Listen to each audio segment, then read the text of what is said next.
haven't felt one of those zones in a minute. It felt really good.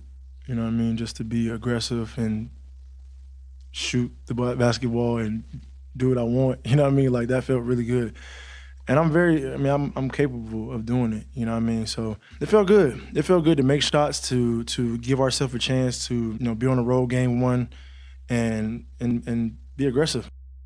All right, here now with Jalen Rose. So James Harden, Jalen was the hero last night, but what exactly was he seeing from defenders here? How was he able to do this? First off, he enjoyed his days off. Glad he got a chance to go to Vegas.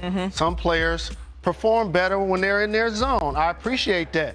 And here's what he did in particular when Al Horford was the screener or the defender. A career high, 29 points when Al Horford was in the action and James Harden was the creator. Now let's break it down and go a little further into the action. So now it's late in the game, Malika, decision time.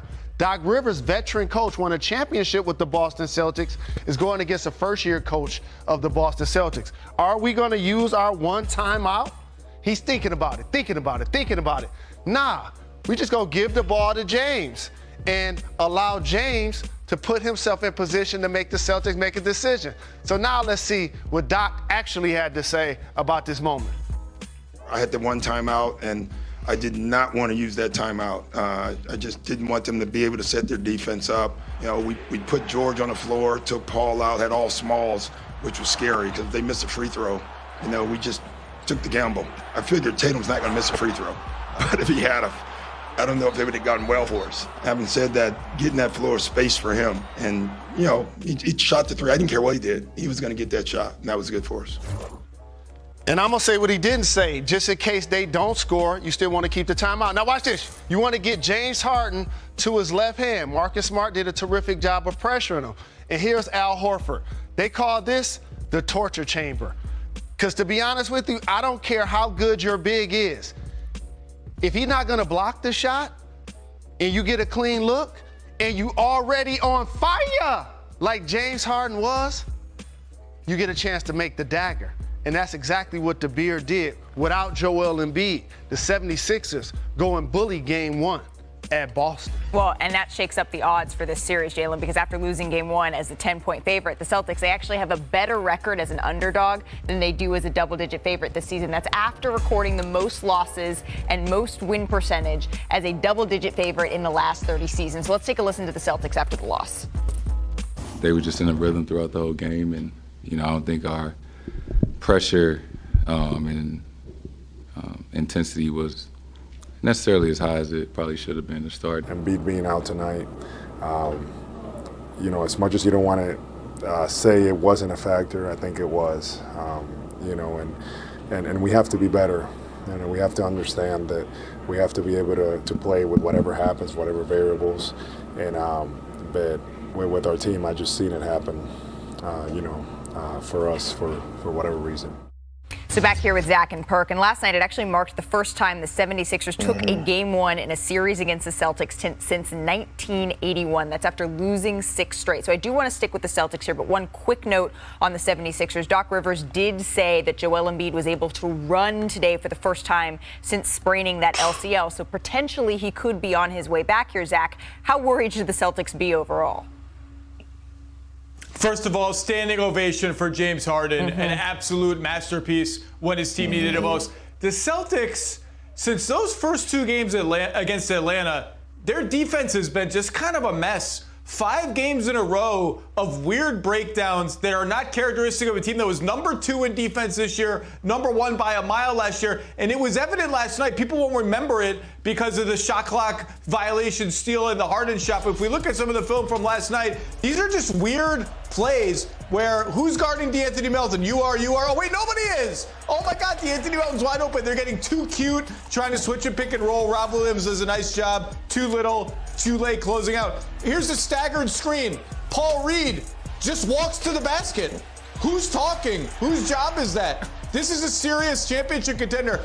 Anyone on our set could have scored that basket. Here's a baseline out of bounds. James Harden. Marcus Smart shoots the gap, and you let the inbounder get a wide open 3. They did this twice against the Hawks down the stretch of their clinching game 6 in that series, even though they won the game. It's stuff like that that just makes you think, as good as this team is on offense, and Joe Mazzulla talks about how we set our identity with our offense, they made the finals last year by setting their identity with their defense. Right. And their defense has been a mess for 5 games in a row. Just weird stuff like this that they need to iron out now before Joel Embiid comes back in this series. Absolutely. Perk?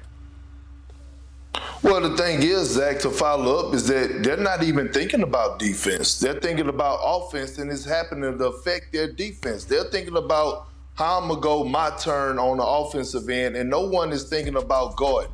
James Harden hadn't hit that many mid-range jump shots since Moby Dick was a goldfish. And when it comes down to looking at the perimeter defenders that the Celtics have in Jaylen Brown, Jason Tatum, Marcus Smart, Malcolm Brogdon, Derek White, Grant Williams, all of those guys are capable of defending. But again, if you see a guy has it going in the first quarter and a guy's torching you throughout the course of the game, I'm just trying to wonder, and I'm curious, at what point are you going to fire a double team at James Harden the way that he was carrying the Sixers last night? Now, granted, I believe Tyrese Maxey had 26 points, but he didn't shoot well from the field. But again, the Celtics harped on all season long that they couldn't wait to get to this moment. And now it's so many question marks because you have to have that defensive identity in order to complete the mission. And I don't see that on the team. And a lot of that has to go on the shoulders of Joe Mazzulla for us getting their attention and demanding their attention on the defensive side of things, because that's where a coach imposes his will the most when you're trying to make a run to winning the championship. We'll see what adjustments head coach Joe Mazzulla and the Celtics make. Game 2 is tomorrow at 8 o'clock Eastern. I marvel at his greatness. I marvel at his consistency, his excellence, his ability to find so many different ways to beat you, whether it's scoring, rebounding, playmaking. Not afraid of the moment. You know, there's so many quality candidates, and you're right, it will be a really close race, but you know, I know what motivates Nikola Jokic, what motivates myself and the rest of the guys in that locker room is not the MVP. It is our journey to try and win the first championship in franchise history. So the Suns' game-high 8-point lead had just been trimmed to 3. That's when Chris Paul left with his injury, and it was all Nuggets from there. Denver outscored Phoenix 41-28 over the final 16 and a half minutes of the game. Booker and Durant scoring all but 6 of those points for the Suns. So I want to bring Zach Lowe back into the conversation here. Zach, what did you see from Nikola Jokic? 39 points here. What did you see in that performance? So a lot of points for a pass-first center. And one thing Right. I noticed, game 1, they only gave him 7 post touches on the block. I think they wanted to feel it out. DeAndre Ayton's had some success guarding him without much help in the past, including 2 playoffs ago. Let's see if they're going to send doubles. If they're not, how Nikola does in the post. Yesterday in game 2, they came out right away. We are pounding it inside and seeing if you can stop us. And here we go. By the end of the game, you see Phoenix start to send help. And when you get Nikola Jokic against DeAndre Ayton and you feel stressed out enough to send help, yeah, they didn't score on this possession, but those passes are going to be there. Here's another one. Chris Paul kind of sits in his lap. That kick out is flying out to KCP maybe in the next game. I think the Suns hoped that they wouldn't have to send help like that. And as last game went on, 15 post touches, double his game 1 amount. He started to chip away, and you could see chips in their defense. And if that continues, it's a whole other avenue of scoring that they didn't have in the first game. How about the Sun side, Rich? Oh, well, the Sun side, it's going to be tough because you need to be able to pick what you're going to do. We saw it in the Brooklyn series where it's like, do we double team Joel or do we try and stop everyone else? Here, if you're the Suns, it's like, well, if Jokic is going to be that aggressive, and then you're like, okay, well, if we double team him, then everybody else around him is going to feed off of him because we know how well he passes the ball and all that stuff. So the Suns are in a very difficult spot. They don't have a ton of depth, but ultimately the only thing that I can see is they have to figure out how Kevin Durant can get going in the way that we've seen him dominate. Right now, Devin Booker looks like he's the one that's dominating. Devin Booker looks like the 1A. No one believes that Devin Booker's the 1A. We know he can be, but we think when Kevin Durant is on that court, they've got to find a way to make the Nuggets react to Kevin Durant. Yeah. Right now, you're trying to react to Jokic. What do we do to Jokic? Well, On the other side, the Phoenix Suns have somebody that is just as impactful, Kevin Durant, in a different way. And I feel like right now, he didn't shoot well from three. He was 2 for 12 from three, 27 shots. He's Mr. Efficient. They've got to figure out a way to make the Denver Nuggets look. It's like, okay, what do we do with KD? Do we send another guy to him? Do we blitz him on pick and rolls? Right now, they're not having to react to him. They're just playing quality defense and then doing what they do on the other end. But you know how the saying goes, right, Zach? The series doesn't start until a team wins on the road. Is this just a matter of the Nuggets taking care of home court here, or is there something deeper? No, it's more than that. They looked really comfortable against Phoenix. And RJ's right. Kevin Durant is not involved enough in the offense. And yeah, he was off shooting-wise yesterday. And at home, you know he's got a great shooting game in him. Some of those same looks will go in. But where are the Chris Paul, Kevin Durant pick and rolls? Where are the Kevin Durant, Devin Booker pick and rolls? Where's all that two-man stuff that we kind of envisioned when they paired all these guys together? He's involved as a shooter, but he's spending way too much time hanging out in the corners, hanging out on the wings, being a glorified kind of off-ball threat. And that's not Kevin Durant. They got to find ways to get him involved that aren't just, okay, we'll give you a post touch here. Let's see what you can do against Christian Brown. He needs to be part of the offense more than he is. I'm a little confused by that, to be honest. Jalen, give me a feel for this here. How worried should we be? The Suns is in trouble, Okay. trouble. And I hate the saying that a series doesn't start until the road team wins. Because you could win out at home. Because that means you got to win 4 out of 5. Yeah. And that's usually unrealistic. And I hate to tell you guys, Kevin Durant played over 40 minutes. Mm-hmm. He took 27 shots, and they equaled 24 points. Oof. They're making KD also work defensively. Yep. Aaron Gordon name needs to get said because in game 1, he was terrific offensively. He has the bulk and the athleticism to post KD and just to make him work. That's all. And also for the Denver Nuggets, in particular, their depth is going to be a problem as this series continues to progress. Is CP3 going to even play in the next game? He's dealing with a groin injury. And so for the Suns, this is a moment where obviously game 3 is a must-win game. But, man, if they're going to win this series, it's going to have to be KD equals Steph.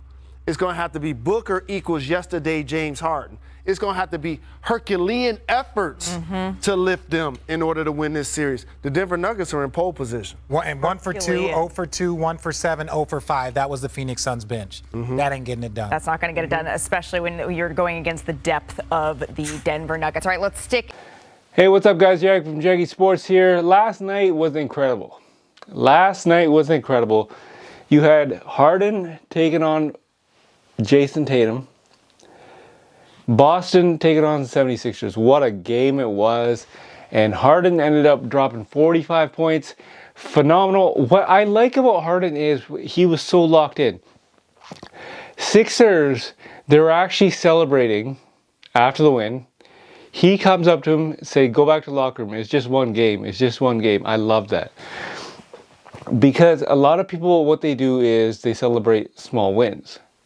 And cool, you want to celebrate, but don't take your eyes off the prize, right? If you want to celebrate, but do it very quickly, because those celebrations can actually distract you from the main prize. And that main prize is the NBA championship. Harden wants it bad, and I've never seen him locked in as much as I saw him locked in last night. 45 points, unbelievable. Let's talk about the other game. Phoenix Suns dropped yesterday's game to the Denver Nuggets. Now, you guys all saw it, and what I want to talk about is the fact that Phoenix is so top heavy, it's damn near incredible. You got guys making plus 25 mil a season. You got Durant, Booker, Ayton, and Chris Paul making a ton of money. So, you know, we all knew this at the time of the trade. Where's your bench, right? You lost Cam Johnson, you lost Mikal Bridges, and, you know, at the end of the day, it's kind of like you lost quite a bit of pieces. And you have no bench. So turns out that the amount of points that the bench got the entire game, 4 points. In the second half, 2 points. And obviously the second half, or the first half was 2 points. But the second half was Biombo. He got 2 points. That's it. Unbelievable, right? I've never seen it before. The bench got 2 points in the second half. And you're going up against one of the deepest teams in the NBA, the Denver Nuggets. And you only get 2 points off your bench in the second half. That's not going to get the job done. You could play Durant, Booker, Chris Paul, who's injured by the way, and Ayton as much as you want. But sooner or later, you're going to have to rely on your bench. And the 2 points is unbelievable. It's unacceptable. You got to do better. I don't know what they're going to do, but Phoenix is in some dear trouble. Like, you know what I mean? Like, I'm talking massive trouble, because when your bench only gets 2 points in the second half, it's over, right? Even though it was a tight game, but at the end of the day, you need your bench for sometimes. When those guys get off, the starters, when they get off the court, at the end of the day, it's kind of like you're gonna have to rely on your bench.